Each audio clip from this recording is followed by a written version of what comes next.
I'll do that now. So I have a measurement here that I started earlier, and I'll make the display while I'm talking, and then later we can see what it did. Actually, I think this was 40 by 40, quite detailed. So this is a stored measurement, and it will now calculate the field lines again and make the picture, and I can show later what you can do with it. So again, here you see another chip, again on the edge. This is a smart card chip. You see a very active area, but if you look at a signal, it's like a pure clock. After some processing, we see now that there's more active area there, and if you zoom in there, we now can see again a DES signal there for a software DES, in this case on a smart card. So there are some kind of methods that we can use to analyze these signals and actually obtain signals, and we can break keys in this way, just like with power. So for like low power, like microcontroller devices without countermeasures, then the power measurement is actually better because you always pick up noise with the EM field. But as soon as the power becomes very noisy or very difficult to reach, then the EM actually is better. And on like advanced chips, we sometimes get like 5 to 10 times better results with the EM signal as opposed to using the power signal. Also because you actually focus your measurement on an area of the chip. So now I'm just focusing on maybe the crypto engine, and I can ignore kind of all the other components of the chip, especially when I can focus that pickup. But the power signal will always be an aggregation of everything happening on the chip. I cannot really distinguish anything in the power. I need to take it as a whole. However, if you look at some practical encounters, so we looked at the Xbox because everyone was looking at the Xbox, so we thought, well, maybe, what could you do with an Xbox? Now, I'm not sure if you know how much power it's consuming, but it's like several tenths of ampere when it's running. And to get that power into the chip, actually, it has this power line. It's got like 3 power lines, but it's really only 1 power supply. And there's like a triangle of copper going directly to the chip here, that it's just power. And so there's not even a single point you can pick up the power anymore. It's like this big, huge plane with a lot of capacitors. And generally capacitors are terrible for your power signal because they flatten out the power signal.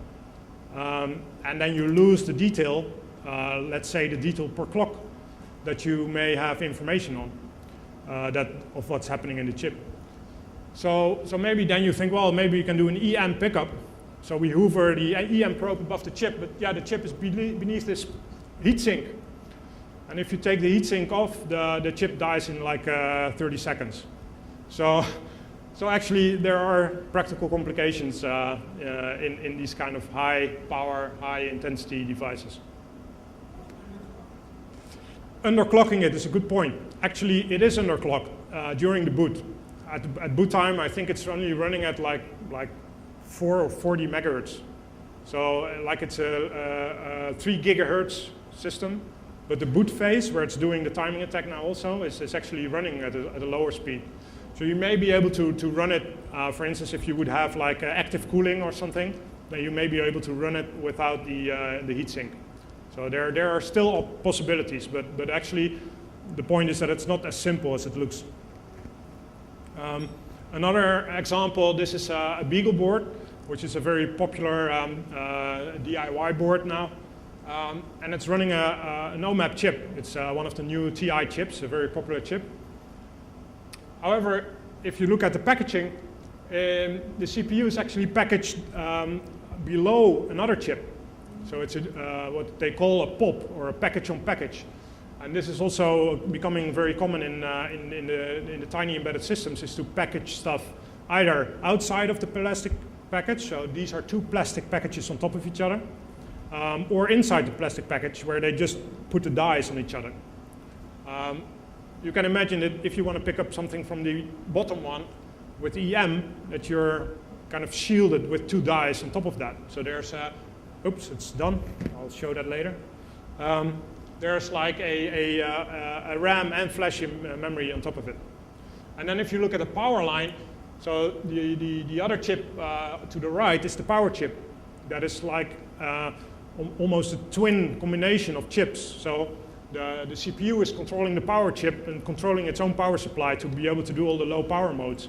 And this is all the power lines you get from half of the chip. So this is only half of the chip. So which line is the one that you want to have? And which line is the one that contains the information? So, and you can analyze this, and you could say, well, I'm just going to break the line and inject my own 1.2 volts. And that may work. And we have done that kind of way of replacing the power line. But again, it shows that there are complications if you try to do this.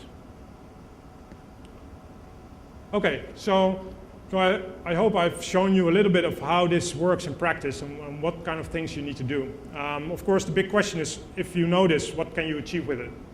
And is this a problem for your product, yes or no? And if it is, what can you do about it? So the basic idea is that, is this a threat? Yes, it's a threat, because we can break keys. We've shown in all kinds of devices that it does work. There are a few countermeasures in hardware or even in software in embedded devices. There is significant leakage due to the nature of the devices often. And there are also examples in the field, like key lock. Also a car lock system has been broken using side channel, where the brute force attacks that like the cryptanalysis still takes days to crack it. With only a few measurements, you can crack the key lock with side channel. So yes, there are a lot of ways to break products. However, as we've also seen now, is that you may need quite a significant effort to prepare your device and to get some keys out. And especially for products where you only get one key, and it's not like a common key across a lot of things, then you need to repeat this attack too, right? So you would need to do it on every device. So in which situations does this apply? So you need a certain level of control. You need to kind of maybe break the software side first before you can do your attack. And also the noise level is maybe increased significantly compared to like the low side microcontrollers. So that makes the attack maybe less successful. So even without countermeasures and with a lot of leakage, it still may be quite hard to do.